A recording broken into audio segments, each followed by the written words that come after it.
जवाब दे दीजिए। इस हो गया पिछले 4 साल में मैं आ रहा हूँ, हो गया मैं बोल दे रहा हूँ वही बात। क्योंकि हमारा प्लान में ही अगर शिक्षा नहीं है, हमारे प्लान में रोजगार नहीं है, तो फिर ये बातें बेमानी हो जाएंगी ना। जो सरकार खड़ा होकर मंच में ये 5 साल के अंदर 25 लाख नौकरी दे सकते हैं और उसका कोई प्रारूप नहीं रखती है, जीरो प्रारूप में बोल के निकल जाती है। राज्य का मुखिया, सबसे जवाबदेह व्यक्ति का अगर ये बयान युद्ध के लिए है और ये 5 साल इसी तरह से ऐसे ही चला जाता है, तो आप मान सकते हैं कि आपके लिए जीरो प्लान स्टेट में इस गवर्नमेंट का है, कोई प्लान नहीं है आपके लिए। ये पहले स्वीकार करिए और उसके बाद फिर हम लोग एक्ट करेंगे। बिल्कुल। ये इस भ्रष्टाचार बड़ा मुद्दा है या पॉलिसी, रॉन्ग पॉलिसी? देखिए, मैं कि मुद्दा जो कि कोई भी प्रदेश के विकास के लिए या डेवलपमेंट के लिए,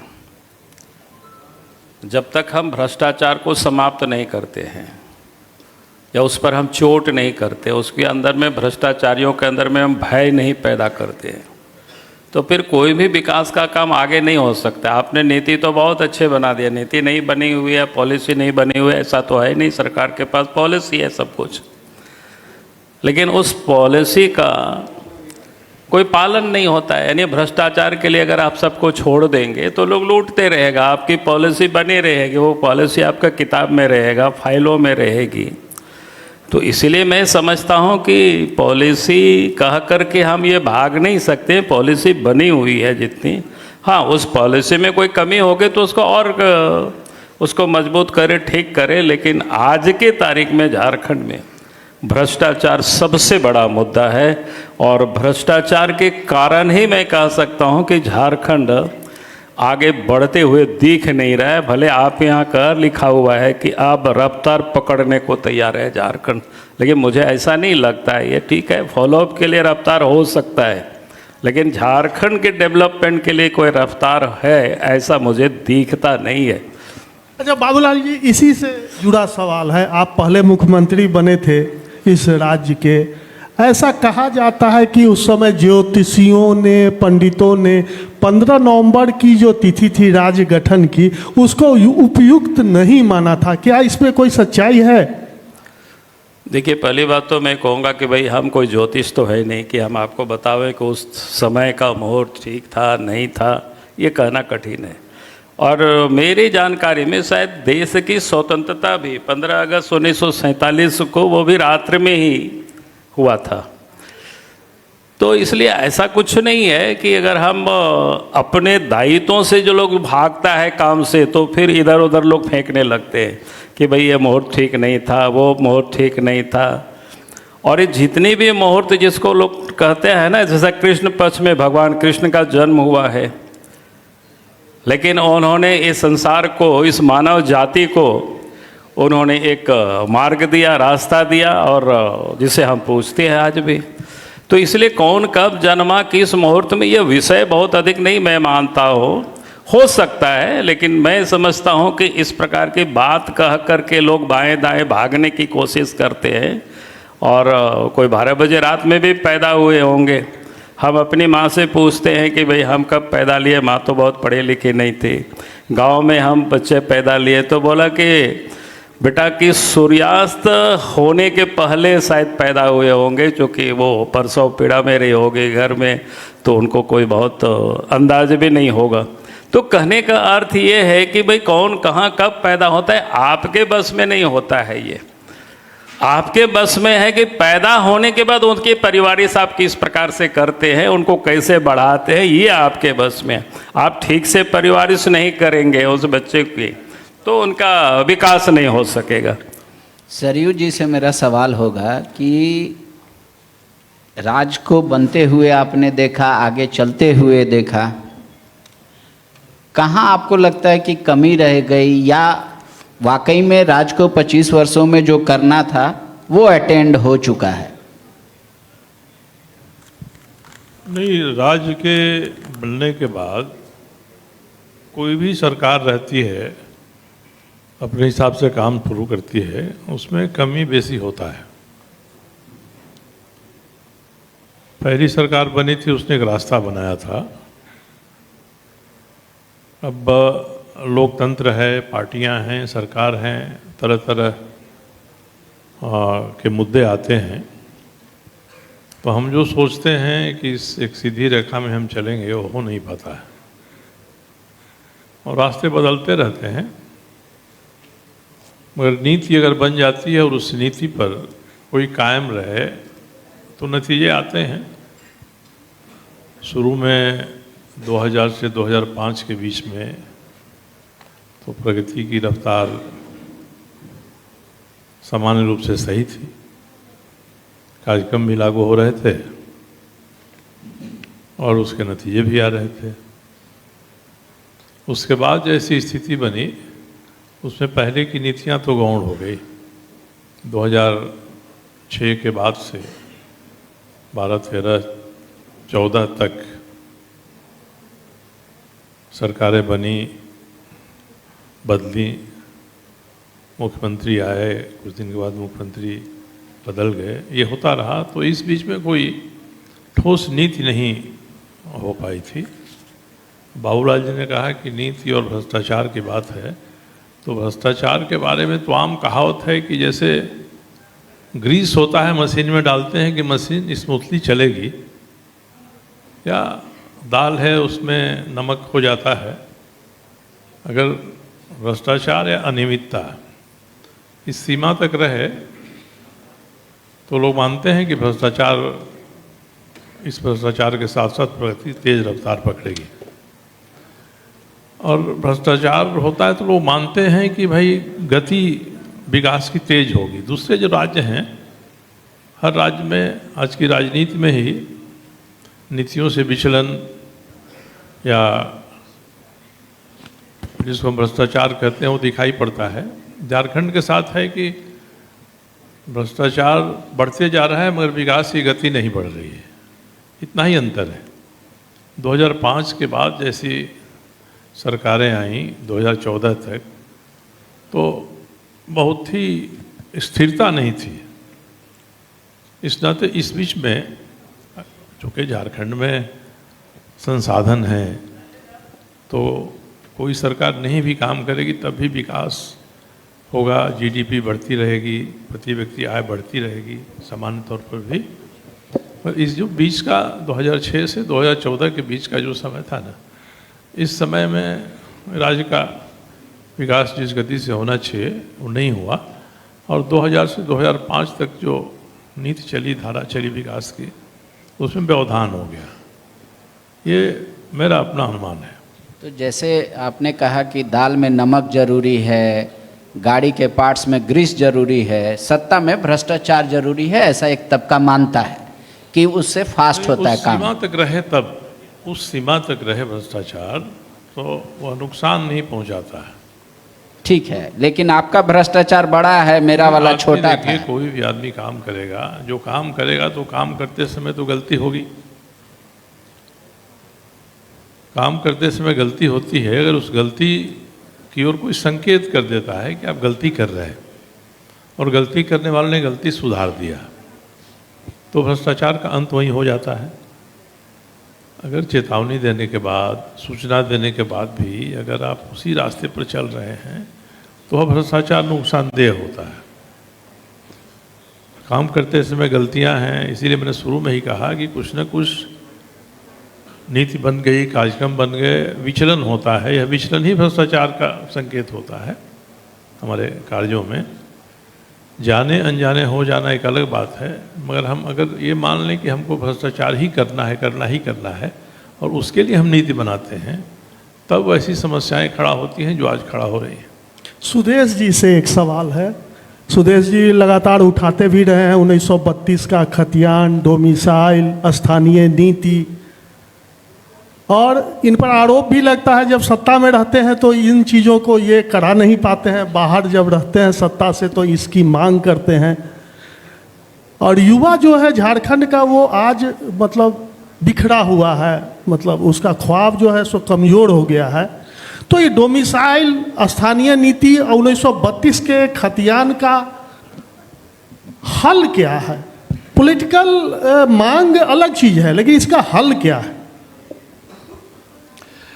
मैं आज फॉलोअप के इस कॉन्क्लेव को सबसे पहले अपनी ओर से बधाई देता हूं, ये मानते हुए कि ये वार्षिक समारोह आपके लिए है, लेकिन मुझे एक कॉमन प्लेटफॉर्म है जहां पर राजनेता या फिर ऐसे लोग जो राज्य के प्रगति में अपना एक हिस्सा रखते हैं या उनका विचार का महत्व होता है, ऐसे लोगों का विचार आप इस प्लेटफॉर्म में संग्रह करने की एक कोशिश कर रहे हैं।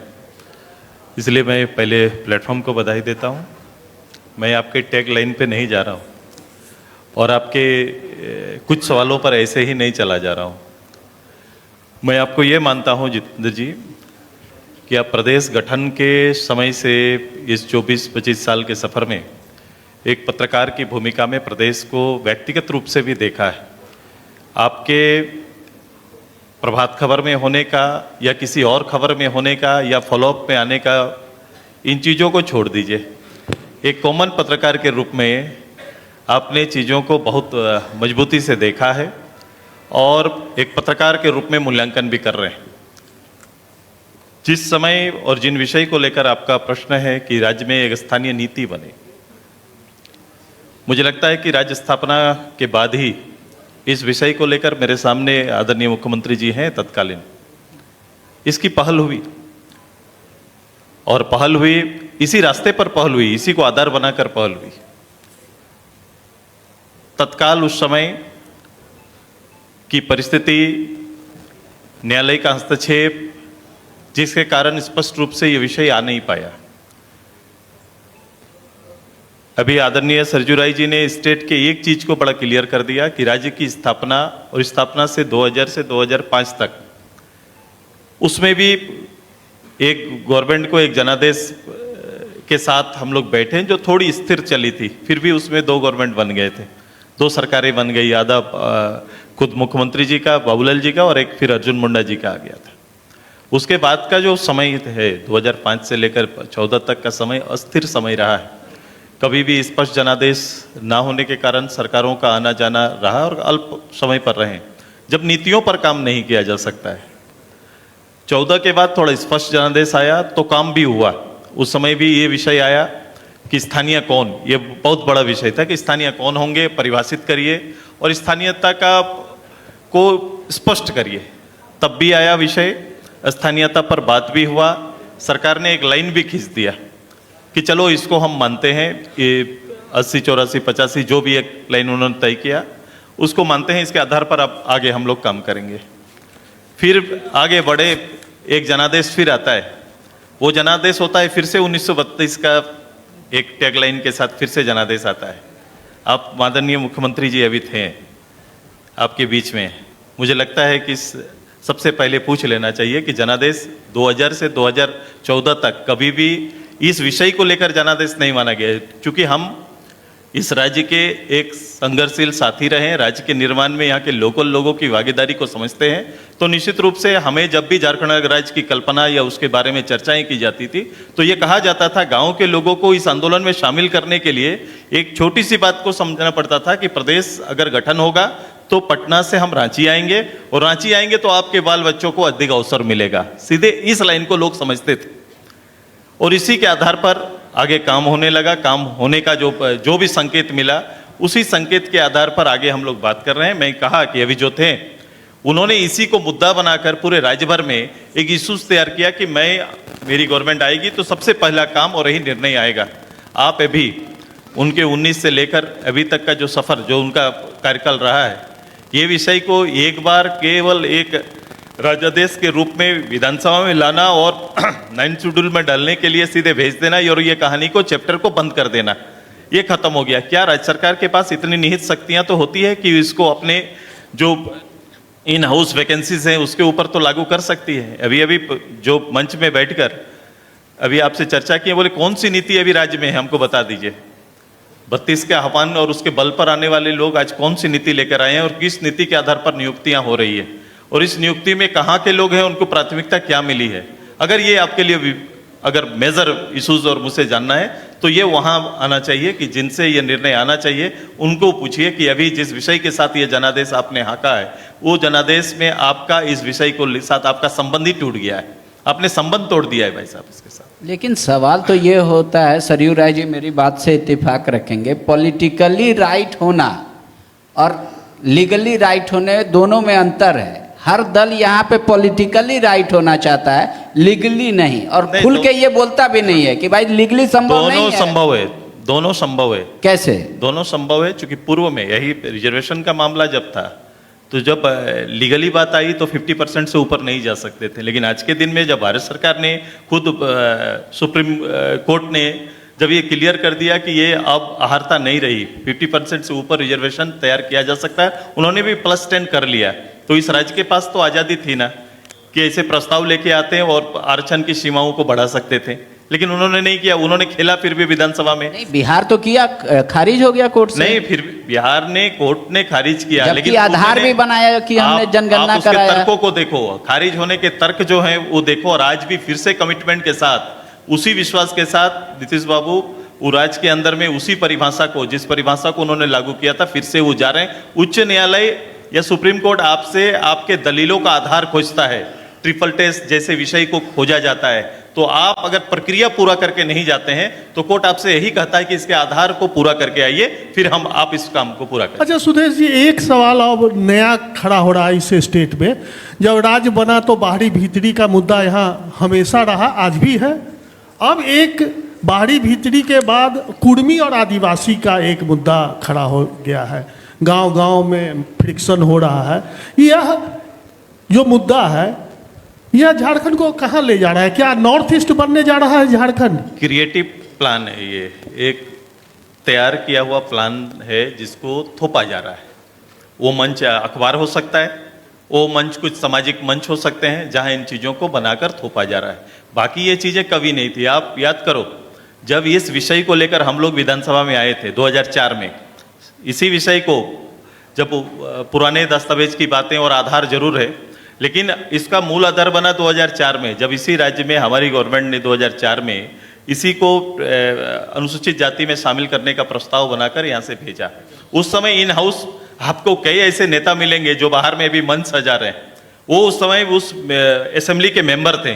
अंदर में कोई, आपने किसी का विपक्ष का भी कोई बात हुआ था कि आप बता दो, कभी उसको आउट भी किसी ने किया था? नहीं किया था। किसी पॉलिटिकल कोई भी प्लेटफॉर्म पर इसका चर्चा चला था कि नहीं चला था? जब वास्तविक में इसका प्रस्ताव लाया गया तब इसकी कोई चर्चा नहीं थी। आज जब कोई विषय इसका नहीं है, उसके ओन डिमांड समाज के लोग कर रहे हैं, तब इस सब्जेक्ट को खड़ा करके केवल अपने वोट बैंक को कुछ लोग इसको तैयार करने का या इस तरह के दूरियां बनाने की तैयारी कर रहे हैं। दोनों समाज संयुक्त रूप से प्रदेश के लिए लड़ा है और इन्होंने ही अपने संघर्ष से इस राज्य को वजूद में लाया है। इस वजूद को कमजोर करने की लोग कोशिश कर रहे हैं, जो कभी भी यह सपना साकार नहीं होगा। बाबूलाल जी, एक कहावत होता है गांव देहात में कि लाजे भवस बोलस ना, सवादे भसुर छोड़स ना। सुदेश जी भी आपसे रिश्ता वैसा ही रखना चाह रहे हैं। वो अगर अपने मुद्दे पे आएंगे तो आपको दर्द होगा, लेकिन उनका ग्रोथ होगा ऐसा लग रहा है। और वो अपने मुद्दे को त्याग कर रहे हैं, मतलब आंसू का जो कोर मुद्दा है उससे आपको दिक्कत होती है, फिर भी आप दोनों साथ ही रहना चाहते हैं। तो इसका सोल्यूशन क्या है? लोग वोट कैसे करेंगे? लोग दोनों साथी को एक साथ कैसे देखना चाहिए? एग्जामिन कैसे करे आम पब्लिक? देखिए, हम दोनों बैठे हुए हैं साथ में भाई, और इसमें एग्जामिन क्या करना है? आपको क्या लगता है कि हम लोग कोई अलग अलग बैठे हुए हैं क्या? इसलिए मुझे नहीं लगता है कि कोई विषय है इसमें से। जैसे उनका 1932 जितनी जोर से बोलते हैं सुदेश जी, उस आप धीमे बोलते हैं। वो रिजर्वेशन पॉलिसी में चाहते हैं कि हम बहुत हायर तक जाए, जैसे आपकी सरकार के समय प्रस्ताव आया था वैसे। मैंने आपकी बात को समझा, चलो मैं थोड़े से क्लियर कर देता हूँ कि इन्होंने भी वही बात कहा। अरे भाई, झारखंड राज्य जब बना तो स्थानीय और नियोजन नीति को लेकर के विचारे चली, मंथन हुआ मंत्रिमंडल के स्तर पर। तब सबों ने हम लोग तय किया कि भाई बिहार का देखा जाए सर्कुलर कि बिहार सरकार स्थानीय किसको मानता है जिला स्तर पर 3rd और 4th ग्रेड की नियुक्ति के लिए। तो फिर बिहार से हम सब लोगों ने मंगाए। 1982 का सर्कुलर है, वो तो ओपन है, सब कुछ कोई भी सचिवालय से मंगा सकता है, बिहार से भी मंगा सकता है, यहाँ से भी ले सकता है। उस बिहार की सर्कुलर में उस समय 1982 में हम अगर संभवतः हमको लगता है कि राय जी को बढ़िया से पता है, उस समय पंडित जगन्नाथ मिश्रा राज्य के मुख्यमंत्री होते थे पूरे बिहार के। उस समय सर्कुलर जारी हुआ था, 1982 को आधार वर्ष मनाया था। कहा कि भाई पिछले 1982 का सर्कुलर जारी हुआ था और उसमें कहा कि पिछले सर्वे राइट्स ऑफ रिकॉर्ड्स में बसकत पर्ची में जिनका पूर्वज का नाम दर्ज है उनको स्थानीय माना जाएगा और 3rd और 4th ग्रेड की नौकरी में उनको प्राथमिकता दी जाएगी। और हम सब लोगों ने उसी को अंगीकार किया, कुछ भी हम लोगों ने हेर फेर नहीं किया। जहाँ बिहार लिखा हुआ था वहाँ झारखंड किया, जहाँ पटना लिखा हुआ था वहाँ हम लोगों ने रांची किया, और एक पिन कोड जो अलग होता है उसको इतना यार हम लोगों ने उसको अंगीकार किया। लेकिन जैसे सुदेश महतो जी ने बताया ना, बहुत लोगों को नहीं पछता है, राजनीति करना होता है, तो सड़कों पर लोग हंगामा किया, लेकिन आया गया कुछ नहीं। इसके बाद 2016 तक किसी को पेट में दर्द ही होते रहा। और मैं कहूँगा कि आज से सत्ता में बैठे वो उन लोगों को पूरे दर्द हो रहा था उस समय, जेएमएम को भी, कांग्रेस को भी। और इसका परिणाम ये हुआ जब फिर 14 में रघुवर दास जी राज्य के मुख्यमंत्री बने तो उनको उन्होंने चेंज करना पड़ा और फिर 1985 को आधार वर्ष माना। उसको भी इन लोगों को पच नहीं रहा था। आप सबको ध्यान में है, जब हेमंत सोरेन की सरकार 19 में बनी तो इन्होंने उसको भी हटा दिया, और हटा करके अब तो पता भी नहीं है, बोलता भी नहीं है कौन सा नीति चल रही है झारखंड में। इसलिए मैं कहूँगा कि आप मुख्यमंत्री आए थे, इस बारे में आप उनसे पूछते, या आगे भी जो मंत्री आने वाले हैं शायद आपके कॉन्क्लेव में, तो आप उनसे पूछे कि भाई अभी झारखंड में स्थानीय और नियोजन नीति कौन सा चल रहा है, कट ईयर कब आप मान रहे हो। आपने तो कहा था 1932 की, और हम लोगों ने कोई सर्कुलर में 1932 का उल्लेख नहीं है कहीं भी। तो ये लोगों ने बोल बोल करके करते हैं 1932। हमने कहा कि पिछले राइट्स ऑफ रिकॉर्ड में बस कित पर्चा में जिसका नाम था, वो भी बिहार के काल से चला आ रहा था, पंडित जगन्नाथ मिश्रा ने किया। आप कोई भी सूचना के अधिकार के तहत बिहार से भी मंगा सकते हो, झारखंड गवर्नमेंट से भी मंगा सकते हो। हम लोगों ने कोई अलग से बनाया नहीं था। इसलिए आप सब लोगों से मैं कहूँगा कि मंत्री लोग आने वाला है, उनसे पूछिए स्पष्ट, ताकि जनता को अच्छी तरह से। आप हम लोगों के बीच में आप ये पूछेंगे तो कुछ निकलेगा नहीं। हम लोगों ने तो जो किया था वो किया था, नहीं सरयू वो जी, डंके की चोट पर हम लोगों ने कर लिया था। आप ये सरकार है जो कभी वोट की राजनीति के लिए कभी इधर करेंगे कभी उधर बोलेंगे, तो ऐसा नहीं चलेगा भाई। इसलिए ये प्रश्न मैं कह रहा हूँ अपने ओर से, हम तीनों से नहीं पूछे, ये प्रश्न आप सरकार से पूछिए, बाकी और आगे की बात पूछिए तो अच्छी रहेगी। 85 में तो सरयू जी भी थे, ऐसा नहीं है, वो मंत्री थे। उन्होंने बाकायदा इस बात को कहा था कि हाँ हम लोग एक समाधान निकालने जा रहे हैं, और तो वही तो कह रहे हैं ना, एक समाधान के लिए। जब उनको संतुष्टि नहीं था समाधान निकालने के लिए लोगों ने 1985 को आधार वर्ष माना, लेकिन वो भी हेमंत सोरेन को, वो भी कांग्रेस को नहीं पच रहा था। फिर ये लोगों ने सरकार बनते उसको कैबिनेट से क्या बोलते हैं उसको निरस्त कर दिया। अब इसलिए उसका जवाब तो उनसे पूछेंगे। आप यहाँ राय जी से पूछेंगे, अब सुदेश जी से पूछेंगे, हमसे पूछेंगे। अब भाई हम लोगों को क्यों लड़वा रहे हो? नहीं, ये तो ऐसा लगता है कि वही आपको कहा है कि इन लोगों को आपस में पहले लड़ा दो।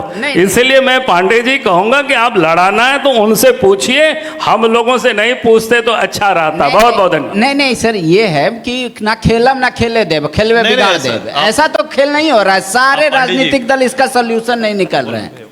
हाँ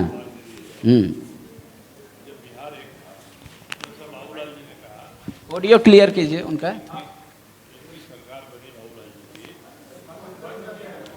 अच्छा दूसरा माइक। बाबूलाल जी जब इस राज्य के पहले मुख्यमंत्री हुए तो हर राज्य में नियोजन के लिए स्थानीयता की बात होती है, कोई नया नहीं था। जब बिहार एक था, उस बिहार में झारखंड भी शामिल था, तो 1982 में श्रम विभाग का जो सर्कुलर था वो सर्कुलर प्रभावी था पूरे बिहार के समय में। तो उस समय जो झारखंड के रहने वाले लोग थे उन्होंने तो कोई आवाज़ नहीं उठाई थी उसके खिलाफ में, वो लागू था। उसी को लागू किया गया झारखंड की पहली सरकार में। अब स्थानीयता के बारे में थोड़ी समझदारी भी अपनी बनानी पड़ेगी, तभी दूसरों की समझदारी बनेगी। स्थानीयता का प्रावधान कोई भी राज्य इसलिए करता है कि उसके जो लोग हैं उस राज्य के रहने वाले, नियोजन में उनकी अधिक से अधिक हिस्सेदारी हो। और किसी भी सूरत में आप किसी भी काम को 100% नहीं कर सकते हैं। उसमें प्राथमिकता दी जाती है कि अगर दो ऐसे व्यक्ति हैं जो समान मेधा के हैं, उसमें से चयन करना है तो जो स्थानीय है हम उसका चयन करेंगे। मगर अगर 0 और 40 का अंतर है तब तो कहीं का हो वही आएगा। तो एक तो ये दिमाग बनाना पड़ेगा। दूसरा, जो भी हम नीति बनाएंगे स्थानीयता की, हमारे देश का संविधान है, वह संविधान जो इजाज़त देता है उसके भीतर ही हम कर सकते हैं। 1932 के का खतियान लागू हो जाए उसमें किसी को कोई आपत्ति नहीं होगी। आप लागू करिए, लागू करिएगा तो जैसे बाबूलाल जी ने जब इनकी सरकार में स्थानीयता नियोजन की नीति लागू हुई तो लोग हाई कोर्ट गए। हाई कोर्ट ने एक फैसला दिया उस पर, और फैसला के साथ साथ हाई कोर्ट ने कई ऐसे बिंदु भी नए बताए जिस पर भी विचार किया जाना चाहिए स्थानीयता निर्धारित करने के बाद में। उसके बाद जब हेमंत सोरेन जी पहले मुख्यमंत्री हुए उसमें भी बड़ी कवायद हुई। सारे कागजात हैं फाइलों में कि स्थानीय नीति हम बनाएं, नहीं बन पाई। तो जिसको 1932 लागू करना है हम तो कहते हैं लागू कर दीजिए। विधानसभा में बात उठी थी, मैंने ही सवाल उठाया था कि 1932 लागू कर दीजिए, कोई विरोध नहीं करेगा।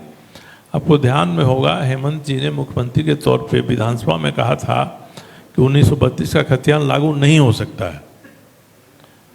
अगर पत्रकार हैं, अखबारों में भी छपा है, उन्होंने कहा था कि लागू नहीं हो सकता ये।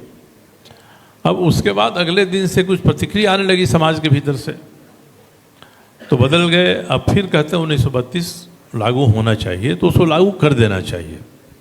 अब लागू आप करेंगे तब जिसको उससे एतराज होगा वो संविधान की कसौटी पर उसको कसेगा, अंतर न्यायालय ही में जाएंगे आप।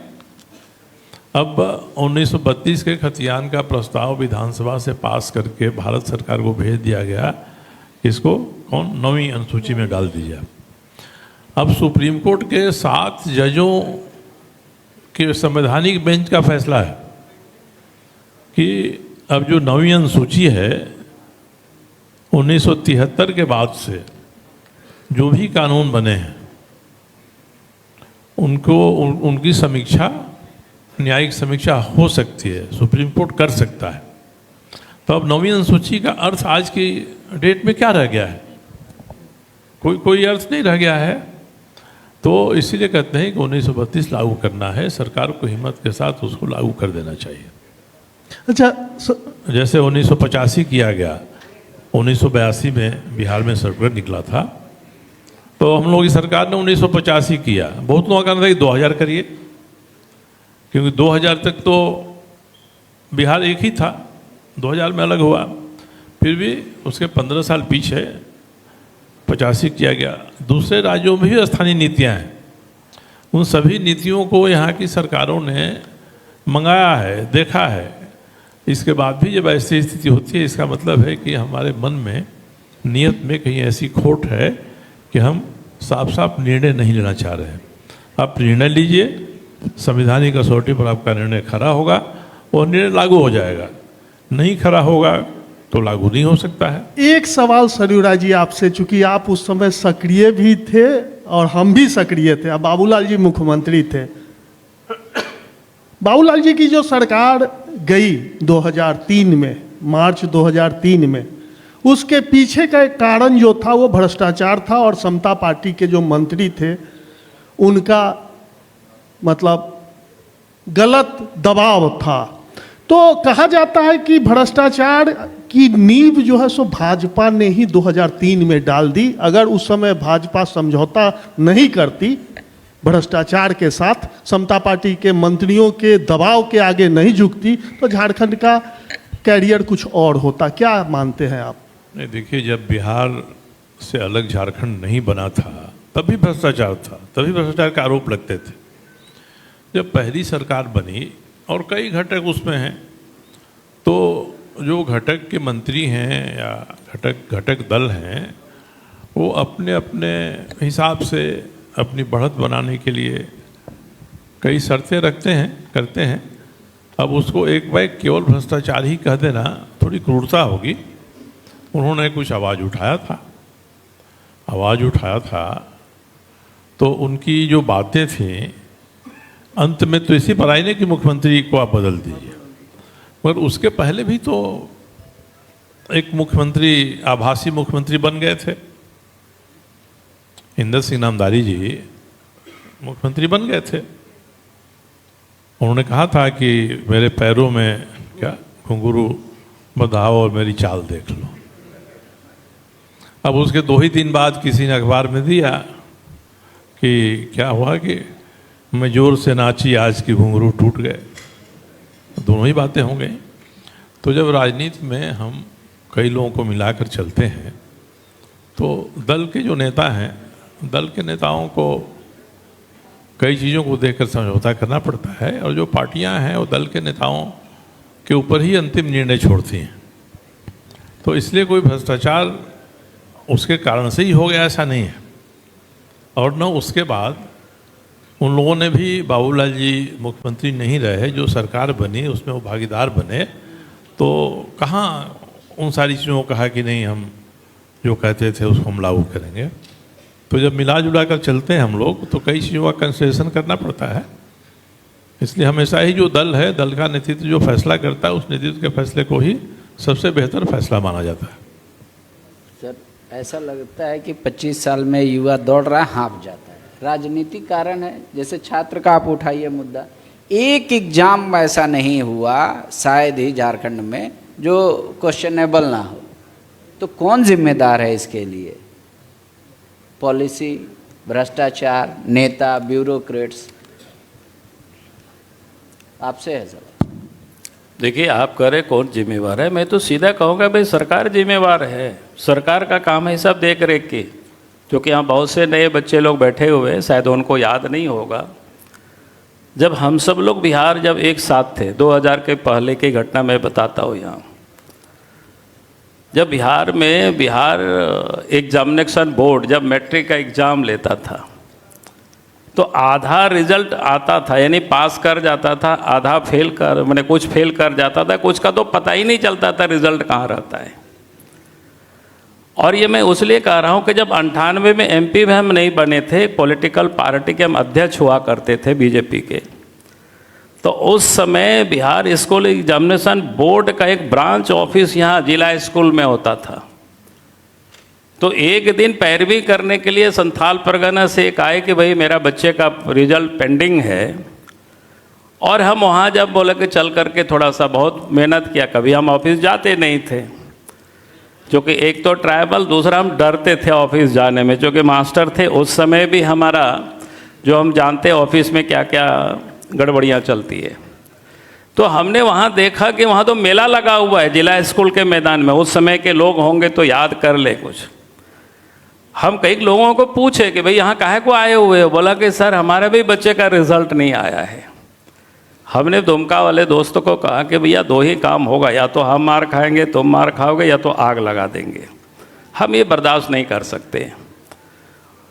तब बोला कि तब आप छोड़ दीजिए। फिर मैं जिला स्कूल से वापस चला गया। संयोग था या मेरे सौभाग्य था, 2000 में अलग राज्य बना और मुख्यमंत्री बने। नवंबर में बने मुख्यमंत्री, फरवरी मार्च में एग्जाम होता है। जब एग्जामिनेशन बोर्ड की अध्यक्ष की नियुक्ति की, अभी याद नहीं हमने किनको बनाया था, लेकिन सब पदाधिकारियों को मैंने बुलाया और बुला करके मैंने कहा कि एक तो टाइम टेबल तय करो, इस टाइम टेबल पर परीक्षा होगी, रिजल्ट कब होगा उसकी भी कैलेंडर जारी करो, लड़का पास करे अथवा फेल करे सब रिजल्ट आना चाहिए। अगर एक भी लड़कों का रिजल्ट पेंडिंग रहा तो पूरे बोर्ड को हम सस्पेंड ही नहीं कर देंगे, बर्खास्त भी कर देंगे और जेल में डाल देंगे। और मुझे प्रसन्नता है उसके बाद 2001 से मैट्रिक इम्तिहान जितना भी हुआ एग्ज़ाम अभी तक हो रहा है, समय से एग्ज़ाम होता है, समय से परिणाम आता है। बच्चों का बोर्ड कहीं कोई क्या बोलते हैं रिजल्ट कहीं अटकता नहीं है, बच्चे को कोई भागना यहाँ वहाँ दौड़ना नहीं पड़ता है। इसलिए पांडे जी सब कुछ नहीं है। सरकार जिस दिन चाहेगी उनके पक्षपात, उसमें भी हमने कहा था मेरिट में भी पहले घोटाला होता था, इसकी भी चर्चा होती थी। हमने कहा कि मेरिट के जो 10 बच्चों के रिजल्ट को डिस्प्ले कर दे, कोई भी बच्चों देख सकता है जो 10 टॉप में है स्टेट के। तो जिस दिन सरकार तय करेगा साहब, आजकल तो इतना टेक्नोलॉजी है, रिजल्ट आता है एमआरसीट आप जारी कर दीजिए, बच्चे उसी दिन देख लेगा कि हमने क्या लिखा, हमको कितना नंबर आया है। तो इसीलिए आप कहेंगे उसके लिए दोषी कौन है, तो मुझे लगता है हम लोग व्यर्थ की इतना लोगों को ढूंढते हैं। ये दोषी कंप्लीट सरकार है, कंप्लीट गवर्नमेंट है, और गवर्नमेंट में बैठे हुए लोग हैं। चूंकि अगर पदाधिकारियों को प्रोटेक्शन नहीं मिलेगा, हमने तो आपको बताया वही पदाधिकारी लोग मैट्रिक का एग्जाम लिया जो पहले भी लोग ले रहे थे। इसलिए जिस दिन ये काम सरकार करेगी, इसलिए मैं सबको कहूंगा कि सरकार की नालायकियत के कारण ही सारी गड़बड़ियां होती है, और सरकार कहीं ना कहीं अफसरों के साथ लिप्त रहता है अपने लोगों को लाभ पहुंचाने के लिए, इसलिए ये गड़बड़ियां होती है। और मैं दावे के साथ कहता हूं, जिस दिन राज्य के मुख्यमंत्री तय कर लेंगे इस रिजल्ट में अमुक तारीख को परिचय होगा, अमुक तारीख को रिजल्ट और एमआईआर सब जारी कर देंगे, तो मैं आपको बताता हूं सब टिटुआ जिसको देहात में बोलते हैं ना, वैसे सब अफसर सीधा हो जाएगा। अब सुरेश जी से सवाल है इसी पर, बाबूलाल जी का कहना है जो सरकार जिम्मेवार है, बहुत अच्छी बात है। तो जेपीएससी 1 और 2 और भाजपा की सरकार में जेपीएससी 1 और 2 का भ्रष्टाचार हुआ था, जिसकी जांच आज 22 वर्षों से चल रही है, उसका कोई परिणाम नहीं मिला। अभी सीजीएल की परीक्षा हो या अन्य कोई भी परीक्षा, उसमें भी भ्रष्टाचार के मुद्दे आ रहे हैं। तो क्या मान लिया जाए तो झारखंड में जो भी सरकारें बनी प्रतियोगिता परीक्षाओं में भ्रष्टाचार करवाई? देखो जितेंद्र जी, ये भ्रष्टाचार को थोड़ा डिफाइन करना पड़ेगा। आप भ्रष्टाचार मतलब भी मैं समझ रहा हूँ कि गवर्नमेंट देख रहे हैं खाली, और गवर्नमेंट में सत्ता से भ्रष्टाचार क्या हो गया, कहाँ आ गया, सत्ता गिरी इसलिए चूंकि भ्रष्टाचार था। इसको बहुत भ्रष्टाचार के स्वरूप बहुत बड़े हैं। आप जिस एग्जामिनेशन की बात कर रहे हो, एग्जाम की बात कर रहे हो कि ऐसे नींव पड़ जाता है, यूपीएससी में नहीं होता है क्या? नहीं हुआ है क्या आज तक? सवाल ये है, मेरी बात पूरा करने दो। सवाल ये है कि ये कल भी है, कल भी हो सकता है, इसकी कोई गारंटी कोई गवर्नमेंट या कोई बैठ के नहीं कर सकता है। लेकिन अगर उसके ऊपर कार्रवाई ना हो, उसे चिन्हित ना किया जाए तो माना जाएगा, तो फिर ये दोषी माना जाएगा। इसलिए सरकार को जो भी विषय आए, कहीं भी इस तरह के विषय आए, तो उसके खिलाफ में जो कार्रवाई या जांच बड़ा स्पष्ट होना चाहिए। वो स्पष्ट हो जाएगा तो चीजें और प्रश्न खड़ा नहीं होगा सरकार के खिलाफ में। नहीं, सवाल ये है कि एक सामान्य ज्ञान का क्वेश्चन रेज हो रहा है झारखंड में, जो कौन सी ऐसी सरकार बनी जिसके कार्यकाल में प्रतियोगिता परीक्षा में भ्रष्टाचार नहीं हुए? ये एक सवाल खड़ा हो रहा है, समझना पड़ेगा बच्चों को। नहीं, ऐसा नहीं है। आप फिर से विषय को दे रहे हैं किसी को। ऐसा नहीं है। एग्जाम आप स्कूल के एग्जाम्स पे लिखे हैं तो भी वहां पर रहता है कि कदाचार होता है, वहां भी पीछे वाले पुर्जा से आगे वालों को शो करते हैं। मैट्रिक्स एग्जाम आप लिखे हैं, बिहार के मैट्रिक्स एग्जाम किस रूप से होते थे, या जो उनका पूरे देश के अंदर जो एक चेहरा बना हुआ है, उन चीज़ों को भी देखिए। वहाँ भी ये चीज़ें पनपती थी छोटे एग्जाम्स में, मैं 10 में भी। तो इन चीज़ों पर धीरे धीरे सरकारें आई, चीज़ें कंट्रोल हुई। आज वहीं से सबसे अच्छे अधिकारी, सबसे अच्छे पदाधिकारी उधर से निकल के देश भर में आप छाए हुए हैं। तो आपके ऊपर है कि आपको किस रूप से अपने एग्जाम्स को तैयार करना है और वहाँ कितना कंट्रोल आपका रहता है। अगर इसी शिकायत आए तो उसके खिलाफ में कार्रवाई के लिए सरकार को हमेशा तैयार रहना चाहिए, जांच बेहतर होना चाहिए। एक सवाल सर, बहुत प्रासंगिक है। जयराम महतो भी युवाओं के भी नेता अपने को कहते हैं और आप ही के समुदाय से भी है, मतलब उनको आप किस रूप में देख रहे हैं? जयराम महतो को आप किस रूप में देख रहे हैं? जैसे हेमंत सोरेन जी को देखते हैं।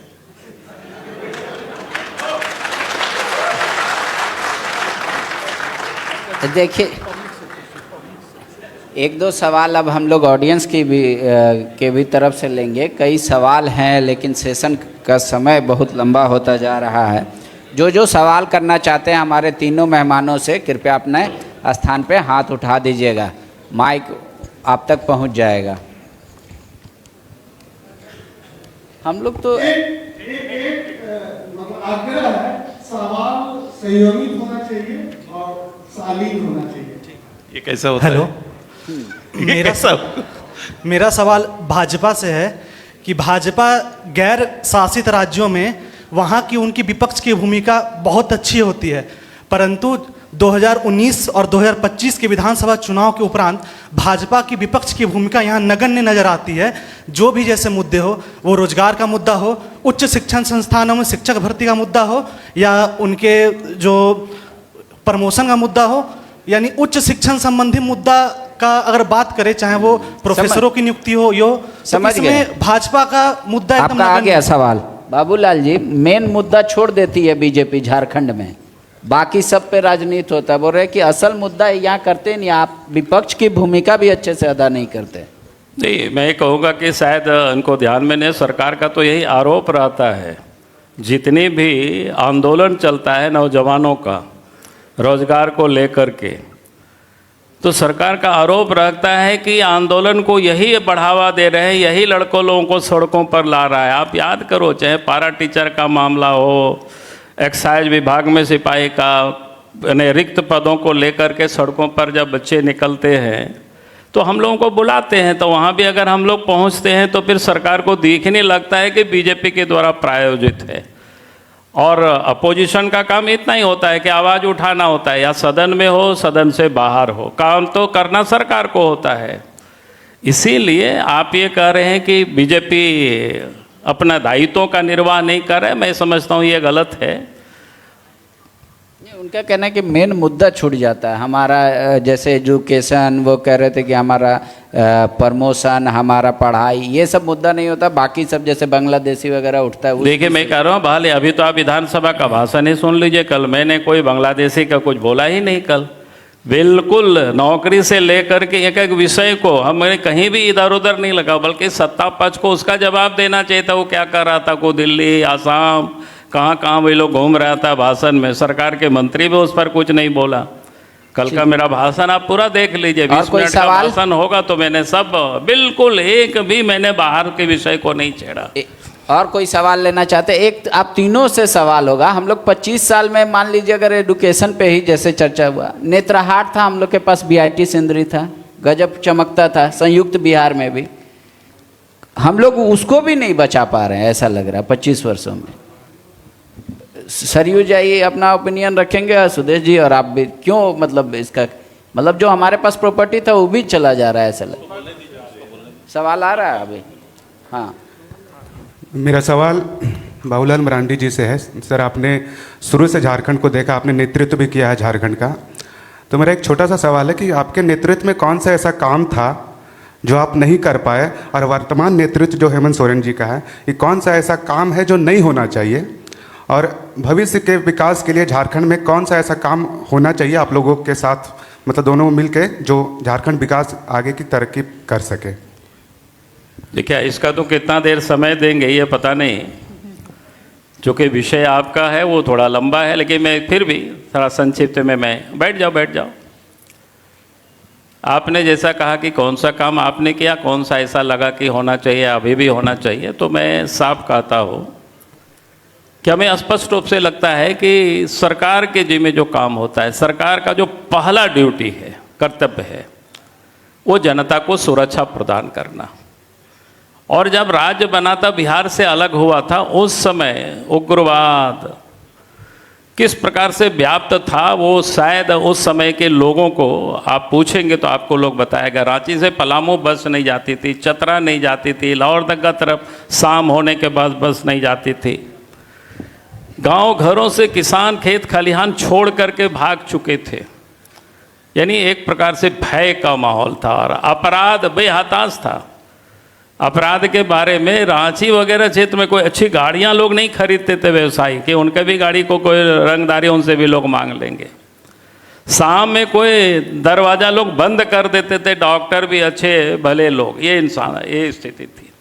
तो राज्य बनने के बाद मैंने कहा कि सरकार का पहला ड्यूटी होता है, राज्य बनने के बाद राज्य में भय का माहौल को समाप्त करना, ये बेहद जरूरी होता है। और उस दिशा में मैंने बहुत कुछ काम किया, यहाँ उतना वर्णन नहीं हो सकता है, लेकिन हमने बहुत कुछ काम किया। जिसको बोलते हैं रूटलेस हो करके हमने उसको समाप्त करने की कोशिश की, राज्य में अमन चैन, और आज झारखंड की जनता हमें उसको याद भी हमको करता है, तो अगर इसी को लेकर के याद करता है। दूसरा मैं मानता हूं कि डेवलपमेंट के लिए अमन चैन के साथ साथ भय के साथ साथ करप्शन फ्री होना चाहिए गवर्नमेंट को।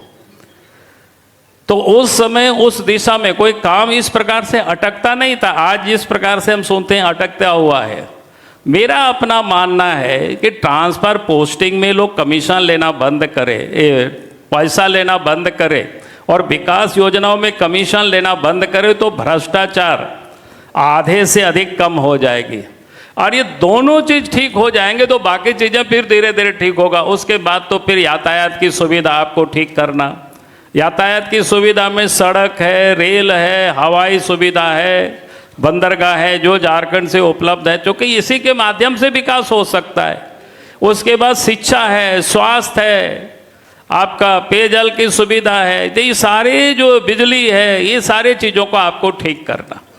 ये सब चीज़ आप ठीक करेंगे तो फिर झारखंड आगे बढ़ेगा, तभी रोजगार के अवसर भी सृजित होंगे, नहीं तो फिर नहीं सृजित हो सकता है। ये सब मोटा मोटी मैंने आपको, बाकी तो एक एक विषय पर मैं व्याख्या कर सकता हूँ, एक एक विषय में व्याख्या करें तब डेवलपमेंट समझ में आएगा कि भाई कैसे यहाँ रोजगार मिल सकता है, कैसे झारखंड विकास करेगा। तो एक एक विषय के लिए अलग से पांडे जी कोई रखेंगे तो, या हम लोग जहाँ रखते हैं वहाँ आएंगे तो आपको पूरी जानकारी, चूँकि यहाँ उतना समय नहीं हो सकता है इसलिए आपने पूछा, तो मैंने कुल मिला करके ये कहा कि एक तो कानून व्यवस्था ठीक होनी चाहिए, करप्शन नहीं होनी चाहिए, और डेवलपमेंट में क्या बोलते हैं यातायात की सुविधा हो, स्वास्थ्य की सुविधा हो, शिक्षा की सुविधा हो, पेयजल की सुविधा हो, ये जो सुविधाएं हैं ये सरकार उपलब्ध करावे तो फिर बाकी चीज़ें ठीक हो जाएगी। एक दो सवाल फटाफट, छोटा सवाल कीजिएगा। हाँ। जी बहुत बहुत शुभकामना फॉलोअप की टीम को और मंच पर बैठे सभी वरिष्ठ नेतागणों को मेरा नमस्कार। मैं आप दोनों की राजनीतिक सुचिता का बड़ा एक प्रशंसक रहा हूँ, और एक छोटा सवाल था, क्योंकि आप पूर्व मुख्यमंत्री रहे, आप बहुत बड़े एक स्टेक होल्डर है झारखंड की राजनीति में। क्या जो भी कुर्मी और आदिवासियों का जो रिजर्वेशन का विवाद चल रहा है, अगर आप अभी सत्ता में होते तो क्या आप कुर्मियों को रिजर्वेशन दे देते बाबूलाल जी? देखिए, पहली बात तो मैं कहूँगा कि एक प्रोसेस होता है, प्रक्रिया होता है, डिमांडें तो चलते रहती है, बहुत सारी चीज़ें सरकार उसको एग्जामिन करते रहती है। इसलिए कोई भी डिमांड कोई भी व्यक्ति करता है, यहाँ आप सब हम लोग आते हैं पॉलिटिकल क्षेत्र में तो हम लोगों को भी ढेर सारे लोग आवेदन देते हैं, साहब ये सड़क मेरा नहीं बना है, ये पुल नहीं बना है, तो हम लोग सरकार के यहाँ पहुँचाते हैं। फिर सरकार उस पर एग्जामिन करता है, अपना फंड देखता है, बाकी चीज़ें देखता है कि हाँ उसमें से अभी कर सकते नहीं कर सकते। इसलिए नहीं, अगर राज्य भी कब से चल रहा था आंदोलन, आपको पता है ना, जब देश आज़ाद हुआ था उसी समय से। और झारखंड राज्य कब बना, कितने लोग मर खप गए, तो बना 15 नवंबर 2000 को। इसलिए कोई डिमांड करता है उनका भी मैं विरोध नहीं करता हूँ, बाकी का भी मैं नहीं करता हूँ, क्योंकि हर कोई अपने अपने मांग रख सकता है, विरोध में भी रख सकता है, सपोर्ट में भी रख सकता है। लेकिन जो बनता है किसी भी जाति को किस ग्रुप में डाला जाए, ये केंद्र समय समय पर उस पर परीक्षण वो कराते रहते हैं भिन्न भिन्न एजेंसी से। सर एक दो और सवाल ले सकते हैं। पहले मैं अपना परिचय दे दूं, मैं कांग्रेस का अध्यक्ष हूं, मैं राजनीतिक दल से, इसलिए सीधा सवाल मैं परिचय देना बेहतर समझा। सर आप सीधे अब अगर भी भाजपा का सरकार मुख्यमंत्री होते, आपने ये घुमा दिया कि जैसे सड़क बनाने का आवेदन मिलता, तो क्या यह मुद्दा भी इतना हल्का है? आज के दिन झारखंड के नौजवान इस मुद्दे में जल रहे हैं। कुर्मी आदिवासी नौजवानों के बीच में जिस तरीके की लड़ाई सोशल मीडिया और सड़क पे देखी जा रही है, मुझे लगता है कि मुझे झारखंड जलता नजर आ रहा है, और ये लड़ाई कहीं रुकने का नाम ले रही, मुझे लगता है बढ़ेगी। तो इतने बड़े मुद्दे, मुझे लगता है कि आपके पास एक क्लैरिटी होनी चाहिए कि क्या आप अभी सत्ता में रहते तो आप रिजर्वेशन देते या नहीं।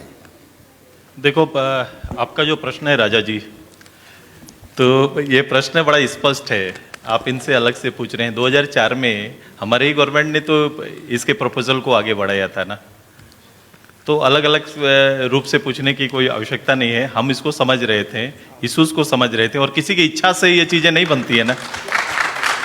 वर्तमान अभी भविष्य से पूछ रहे हैं, वर्तमान में सरकार कांग्रेस की है और भविष्य में का सवाल आप दे दीजिए, बाकी सवाल वहीं खत्म हो वो तो सदन की भावना बता दिए कि पहले हमारे इतनी चीजें चल रही हैं और इनके अध्यक्ष चुप रहते हैं, मेरे ही समाज से आते हैं। सरयू जी, मेरा सवाल है सरयू जी से। झारखंड के लिए ज्वलन होता है और चूंकि इस पर बात हो गई इसलिए मैं इस सेशन में हूं, फिर भी सवाल। सर आपने कहा कि 2004 में यहां से भेजा है, लेकिन जब अर्जुन मुंडा सेंट्रल मिनिस्टर थे, जब उनसे पूछा गया था उन्होंने कहा कि ऐसा कोई प्रस्ताव सेंट्रल के पास आया ही नहीं। आपने उसको स्पष्ट रूप से देखो, कोई लोग क्या बना के पेश कर रहे हैं, अगर वो भी मीडिया और आप जैसे जिम्मेदार लोग देखने लगे तो जाके चीजें अस्पष्ट हो जाती है जनता के सामने। हाउस के अंदर जब भी हम लोग किसी इश्यूज पर जवाब देते हैं तो जो प्रश्न आता है उसी के आलोक में जवाब जाता है। जो प्रश्न था उसके आलोक में जवाब गया है। खुद वो अध्यक्ष रहे, उनकी अध्यक्षता में कैबिनेट से ये प्रस्ताव गया है, उसको कभी वो इनकार कर ही नहीं सकते, कागज कभी इनकार नहीं कर सकता है। नहीं, ये हाउस का जवाब नहीं था, ये मीडिया को दिया नहीं, उसको निकालिएगा और स्पष्ट होइए, उसको तरीके से परोसा गया है। सन्नी जी, सबसे महत्वपूर्ण बात तो यह है कि मुख्यमंत्री जी यहाँ पर आए थे, मुख्यमंत्री जी यहाँ पर आए, जनता की तरफ से मुख्यमंत्री जी से कोई सवाल नहीं पूछा गया और विपक्ष के लोग यहाँ पर बैठे, इन पे सवाल पूछा जा रहा है। मैं तो ये सबसे बड़ी बात है। अजय जी, तब तो ये आपके लिए खुशी की बात है कि कलेजा सवाल लेने का विपक्ष के पास ही है, सत्ता के पास नहीं। वही कह रहा हूँ कि विपक्ष आज भी, और सबसे मजे की बात यह है, कांग्रेस के भी सिटिंग डिस्ट्रिक्ट प्रेसिडेंट अगर विपक्ष से जानना चाहे उनकी पॉलिसी क्या, हमें लगता है इससे बड़ा विपक्ष के रूप में क्रेडिबल फेस कुछ नहीं हो सकता है और हम आने वाले समय में सरकार बनाएंगे। ये हमारे लिए तो अच्छा है ना, उनका भी जवाब हम ही से खोज रहे हैं। राजा जी भी अपना जवाब अपनी पार्टी से नहीं, मुझसे मांग रहे हैं। ठीक है, ये अच्छी बात है। एक सवाल ले लेते हैं, आखिरी सवाल होगा ये पब्लिक का। पहले बता दें कि इसकी शुरुआत केंद्र ने ही कर दी है कि जब मीडिया के सवालों का जवाब देना बंद कर दिया जाए और जब जी सर, जोहार सभी को। मेरा नाम तुषार है, मैं सर अभी हाई कोर्ट में वकील हूँ, नया ग्रेजुएट यंगस्टर हूँ। सबका सवाल ये है कि क्या जेएमएम बीजेपी के साथ अलायंस कर रही है? एज ए यंगस्टर जो झारखंड पॉलिटिक्स में रुचि रखता है, मेरा सवाल माननीय लीडर ऑफ ऑपोजिशन से, क्या बीजेपी जेएमएम के साथ सरकार बनाना चाहती है?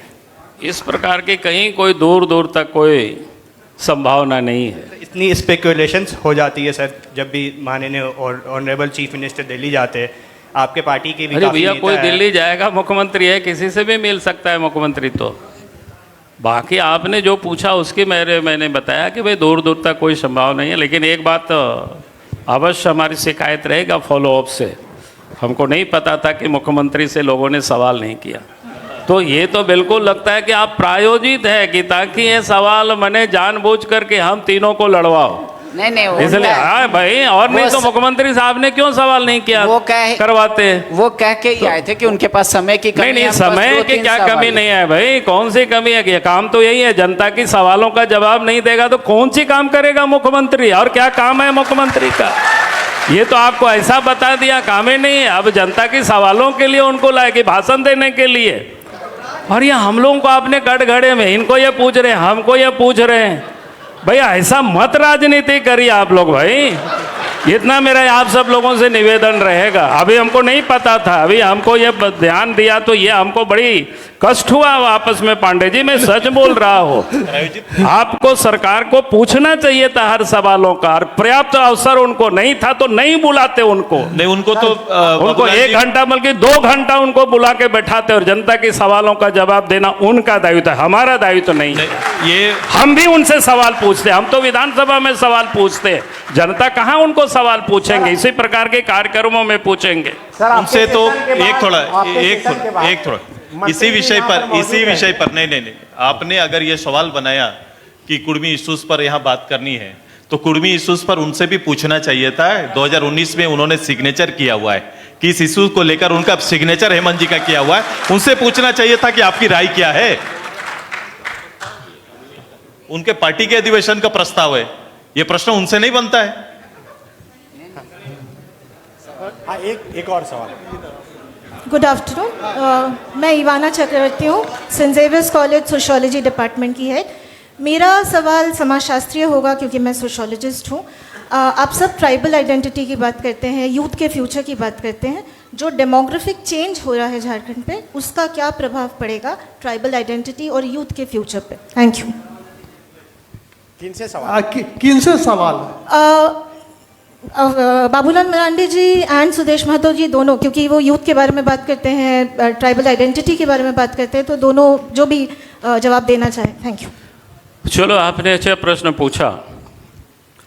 चूँकि इस समय तो हम कोई डाटा लेकर के आया नहीं हो, लेकिन जितने थोड़े बहुत याद है मैं उसी पर बोल देता हूँ। क्योंकि उसमें सबसे डेमोग्राफी का जो बदलाव हुआ है, उसका सबसे अधिक जो कोई प्रभावित हो रहा है, इफेक्ट हो रहा है, वो हमारे ट्राइबल समाज हो रहा है, आदिवासी समाज हो रहे हैं। क्योंकि स्वतंत्रता के बाद पहली बार जो सर्वे हुआ है 1951 में, और 1951 के बाद जो आखिरी सर्वे हुआ है 2011, उसके बाद सर्वे हो नहीं पाया। उसका कारण इतना ही था, मैंने सर्वे करे, जनगणना नहीं हो पाया, चूँकि कोरोना काल हो गया, बाकी वगैरह हो गया। तो 1951 में झारखंड के अंदर में आदिवासियों की आबादी लगभग 36% थे। 2011 के सर्वे बता रहा है वो 26% है। तो ये आबादी तो कम हो गया। आखिर इतनी बड़ी आबादी गई कहाँ? अगर हम पर्टिकुलर संथाल परगना जब हम देखते हैं, तो संथाल परगना में 1951 में आबादी थी लगभग 45% ट्राइबल की। आज वहाँ मात्र 28% बच गया है। अब जरा सोचिए, चिंता का विषय है सबके लिए। और इसलिए हम सरकार से बार बार मांग करते हैं। इसके बाद किसका आबादी बढ़ा है, मैं उसकी अब यहाँ नहीं वर्णन कर रहा हूँ। आप कहेंगे ये प्रभाव कैसे हमने ट्राइबल के बीच में बोला? क्योंकि ट्राइबल को या एससी को, एसटी को जो रिजर्वेशन मिला हुआ है, आबादी के प्रोपोर्शनेट मिला हुआ है, लोकसभा में भी, विधानसभा में भी, और सरकारी सेवाओं में भी, ये देश भर में, कोई झारखंड के बारे में नहीं है। लेकिन जैसे ही आबादी जब कम होता है तो लोकसभा की सीटें भी कम होगी, विधानसभा की सीटें भी कम होगी। क्योंकि 2011 का सेंसस था, उसके बाद क्या कहते हैं, झारखंड के अंदर में तो 26% हमने कहा कि 2001 का सेंसस के हिसाब से आबादी था ही 26 पॉइंट कोई समथिंग, तो 26% यहाँ ट्राइबल को रिजर्वेशन मिला हुआ है। लेकिन अगर उससे भी कम हो जाएगी, लेकिन लोकसभा और विधानसभा में पिछले बार पुनर्गठन नहीं हुआ झारखंड में। इसलिए नहीं हुआ, जब पुनर्गठन हो रहा था कि आबादी के प्रोपोर्शनेट सीट घट रहा था ट्राइबल का।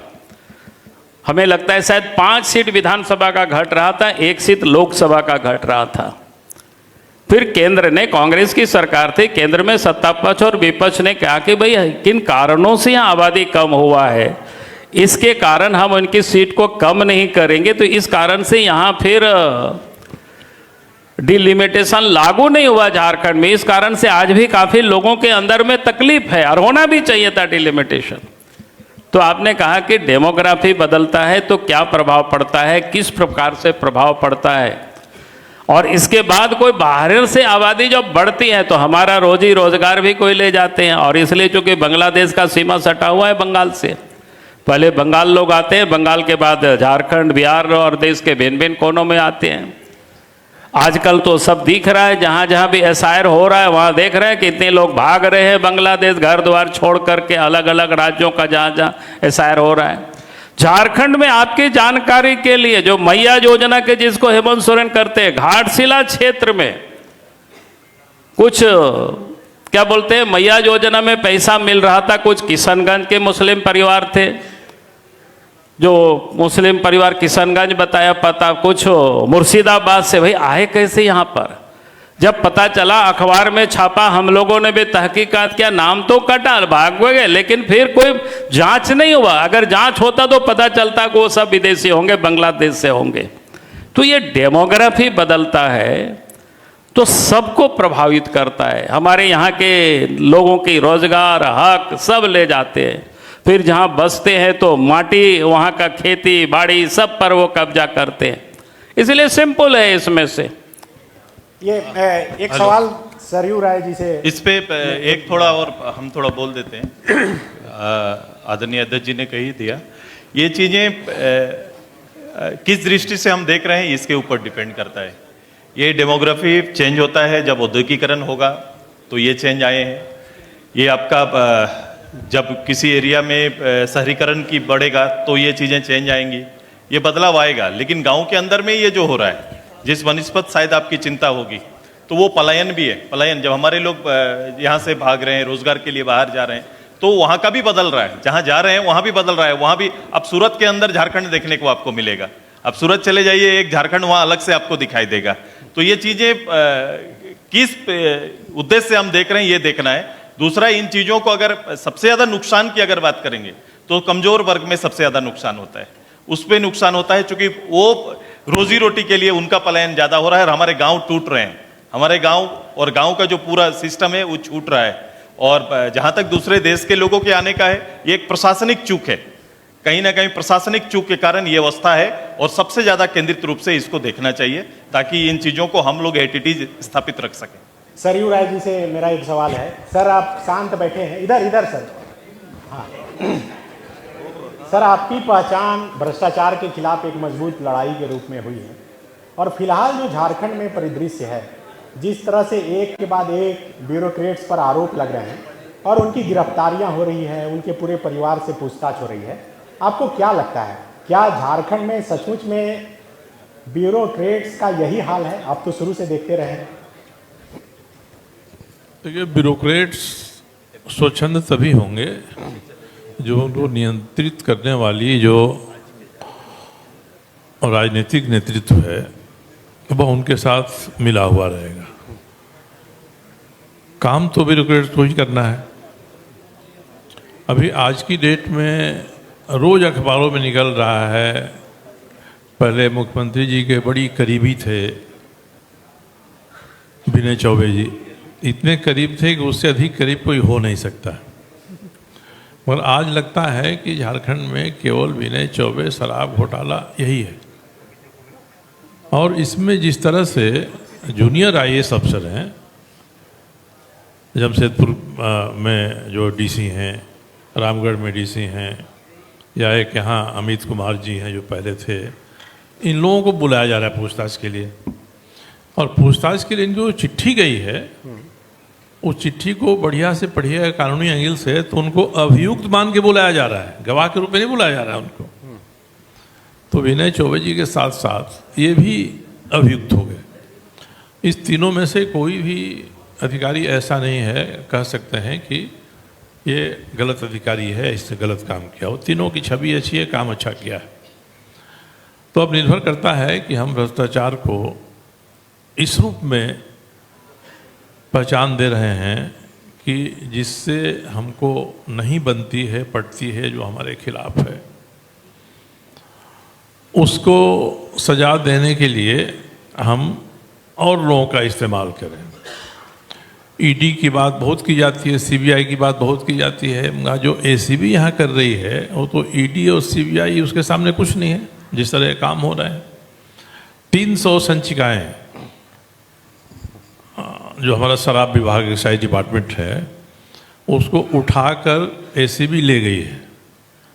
और कोई उन्होंने वहाँ पर ये दिया नहीं है लिख के कि हम ये संचिका उठा कर ले जा रहे हैं। CAG ने ऑडिट करने के लिए वहाँ से संचिका मांगा तो सब कहा जा रहा है कि ये ACB के पास है। तो CAG अगर ऑडिट कर देती तो शराब घोटाला में कहाँ किस तरह का लैप्स हुआ है, सामने बात आ जाती है। ये नहीं हो रहा है। तो एक अधिकारी को केंद्र में रख के, और वही सब है, उसका साला, उसके ससुर, उसकी पत्नी कहाँ किससे लेन देन किया। सामान्य व्यवहार में वो बहुत लेन देन करते हैं, मगर जो पैसे का लेन देन हुआ है उस घोटाले का पैसा है कि नहीं, यही तो साबित करना पड़ेगा ना। ये नहीं हो रहा है। तो आज जो हम ब्यूरोक्रेट्स की बात करते हैं, ये ब्यूरोक्रेट आज तो मुझे लगता है कि लोग कई बार भाषण में हम लोग भी कहते हैं कि लाल फीता शाही हावी है, पर आज तो लाल फीता शाही पर राजनीति शाही हावी है। कोई अधिकारी चू नहीं बोलता है। अगर CMO से आदेश चला जाता है तो वह सही को गलत और गलत को सही करने के लिए तैयार है। दर्जनों उदाहरण हर जिले में हैं। हम लोग विधानसभा में सवाल उठाते हैं तो उसका उत्तर सही नहीं आता है। जब विधानसभा के पहले मीटिंग बुलाते हैं हमारे स्पीकर साहब, अधिकारियों की, तो बड़ी चेतावनी के लहजे में कहते हैं कि सवालों का जवाब सही आना चाहिए, घुमा फिरा के नहीं आना चाहिए। अब अधिकारी भी जान गए हैं कि ये केवल कथनी है, और करनी में इस विधानसभा में भी जितने सवाल है हम पूछे, हमारे तो सभी सवालों का जवाब घुमा फिरा कर ही आता है। अब स्पीकर साहब का संरक्षण मिल जाए तब पकड़ा जाएगा कि कौन इसके पीछे है। इसी तरह से सरकार जो नीति बनाती है, कार्यक्रम बनाती है, उसको लागू तो करती है नौकरशाही या इंजीनियरिंग डिपार्टमेंट की जो हेड है वो। पर आज जिस तरह से निविदाओं का निष्पादन हो रहा है, आप देख लेंगे, कल हमारे यहाँ के वित्त मंत्री ने भी लिखा कि 10% की सीमा पहले थी निविदा में कि उससे नीचे नहीं जा सकते, उसको लागू करना चाहिए। उन्होंने भी सवाल किया था। मगर यहाँ तो डिपार्टमेंट में कई दर्जनों ठेके ऐसे हैं जिसमें ऊपर गया है दर, नीचे नहीं गया है, ऊपर गया है। तो आज तो तय कर दिया जाता है कि ये बड़ा काम है तो किसको देना है, जिसको देना है बाकी लोगों को कह दिया जाता है कि भाई ये काम हम इनको देने वाले हैं, आप इंतजार करिए, अगला काम आएगा तो उसमें से आपको हम काम दे देंगे। ये कोई छुपी हुई बात नहीं है। तो ये सारा जो निर्णय हो रहा है वह तो राजनीतिक नेतृत्व के माध्यम से निर्णय हो रहा है। तो हम लोग अधिकारियों को तो जो दोष देते हैं शायद उतना दोष उनका नहीं है। जब आप अपने 100 में से 5 काम उनसे कराइएगा तो बाकी 15-20 काम तो अपने मन से वो करेंगे। तो वो जो नौकरशाही के द्वारा जो इस तरह के काम होते हैं उसका कारण भी राजनीतिक नेतृत्व ही है। राजनीतिक नेतृत्व सही हो जाए तो ब्यूरोक्रेसी कहीं भी गलत काम नहीं कर सकती। इतना ही कर सकती है कि नियम कानून का हवाला देकर आपके गति को थोड़ा धीमा कर सकती है। मगर यहाँ तो नियम को तोड़िए, और नियम को हर स्तर पर तोड़ा जाता है। आप नियम की बात करिएगा तो यही कहा जाता है कि विकास की रफ्तार को लोग धीमा करना चाहते हैं। सैकड़ों ऐसे उदाहरण हैं, सामने हैं, गलतियां विधानसभा में साबित हो जाती हैं, कोई कार्रवाई नहीं होती है क्योंकि उसके साथ किसी न किसी राजनीतिक नेता का हित जुड़ा हुआ है। तो बिल्कुल बहुत ही सटीक और सधा हुआ जवाब, और इशारों में ही सर ने बता दिया कि कार्रवाई जो हो रही है, जो दिख रही है वो अलग है। समय की पाबंदी है, बात बहुत सुंदर हो रही है। और बाबूलाल सर और सुदेश सर की जो कुछ भी शिकायत है, अगले सेशन में यहाँ मंत्री भी रहेंगे, वो जरूरी सवाल, मेरा एक सवाल जो एक मिनट, जो आप लोग चाह रहे हैं कि सरकार से पूछा जाए वो जरूर पूछा जाएगा। और चूंकि अगला सेशन अब होना है और इसलिए इस सेशन को यहीं खत्म करते हैं एक आखिरी सवाल के साथ। जी पूछिए सर। हम सभी जानते हैं कि देश का जो सबसे बड़ा शक्तिशाली हिस्सा होता है वो यूथ होता है, पर हमेशा देखा गया है कि झारखंड में यूथ एक समस्या के रूप में उभरा है। आए दिनों देखते हैं कि रांची यूनिवर्सिटी अपने एग्ज़ाम को लेकर के या फिर सरकार मैया योजना में भटका करके छात्रवृत्ति को ना देते हुए ये सब क्रियाकलाप करती है। तो आप इसको कैसे सरकार को सवाल पूछेंगे और इस चीज़ को ठीक करने का प्रयास करेंगे? किन से सवाल है? मेरा सभी से सवाल है क्योंकि सभी हमारा नेतृत्व कर रहे हैं। हाँ। देखिए, आपने जो सवाल उठाया, इस सवाल को हम लोगों ने विधानसभा में बार बार उठाया। आज वास्तव में बच्चों के साथ एक प्रकार से जायदाती हो रही है, चाहे प्राथमिक विद्यालय हो, मध्य विद्यालय हो या महाविद्यालय हो, विश्वविद्यालय हो। जितना भी सैंक्शन पोस्ट है यानी स्वीकृत पद है, उसे आधे से कम ही लोग पदस्थापित है, यानी अधिक से पद आज भी रिक्त है। इस विषय को हमने उठाया है, कल भी हमने उठाया विधानसभा में। पहले तो 2 लाख करीब तो जो वैकेंसी था यानी रिक्त पद था उसको सरकार ने 2-3 साल में उसको कम कर दिया सीधा सीधा। तो वो एक मामला। भाई बच्चों को छात्रवृत्ति जो मिलना चाहिए, स्कॉलरशिप मिलना चाहिए, उस कारण से बच्चों की पढ़ाई छूट रही है, लेकिन देना तो सरकार को। हमने कर भी विधानसभा में विषय को उठाया। भाई अब वो सरकार कभी इधर भागती कभी उधर भागती है, बोला केंद्र पैसा नहीं दे रहा है कि भाई, लेकिन वास्तव में व्यवस्था सरकार को देना होता है। जब पहले सरकार को पैसा मिलता है उसका ठीक से उपयोग करती है, यूटिलाइजेशन सर्टिफिकेट भेजती है केंद्र को, तो फिर केंद्र पैसा देती है। यूँ ही ऐसे नहीं भेजती यहाँ दिया और कुछ में आपने खर्च कर दिया। तो ये समस्या है।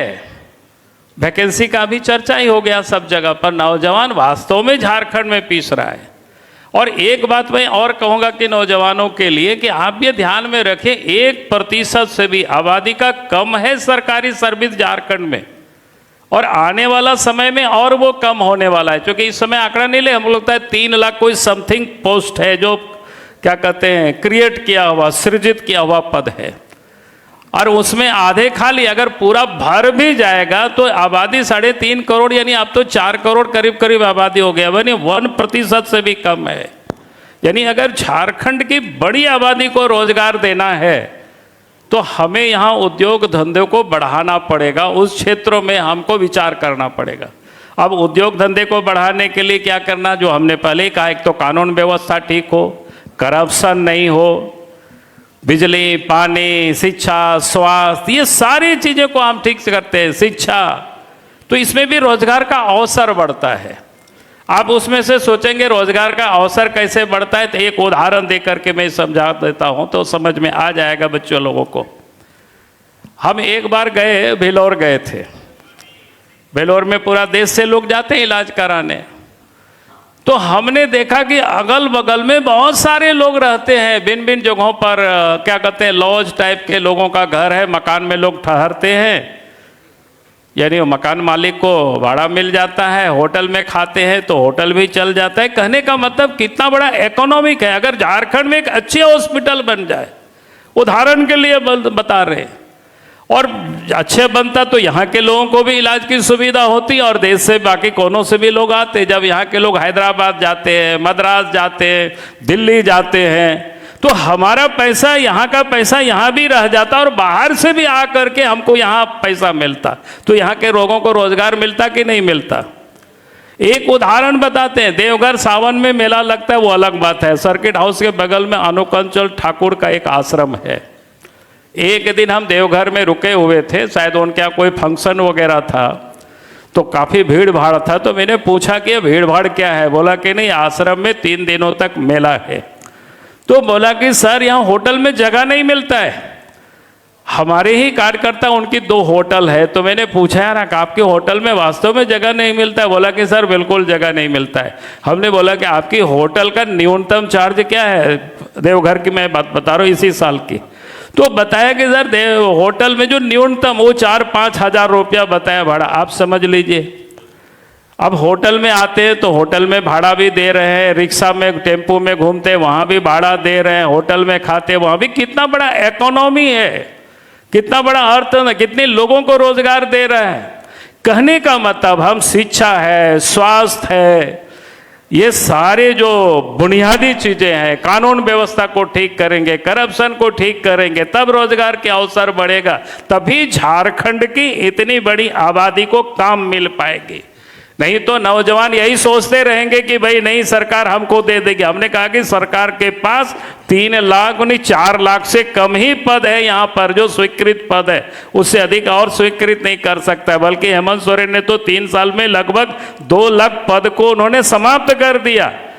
अब कॉन्ट्रैक्ट में नियुक्ति होती है, कुछ काम होता है नहीं होता है, फिर उसमें भी ऑटोमेटिक सब काम होने लगा। पहले कोयला की खदानों में लोग ढेर मजदूर काम करता था, अब तो इतना बड़ा बड़ा मशीन आ गया, एक ही व्यक्ति एक ही मशीनें काम कर देता है, एक दिन में कितना टन कोयला निकाल देता है।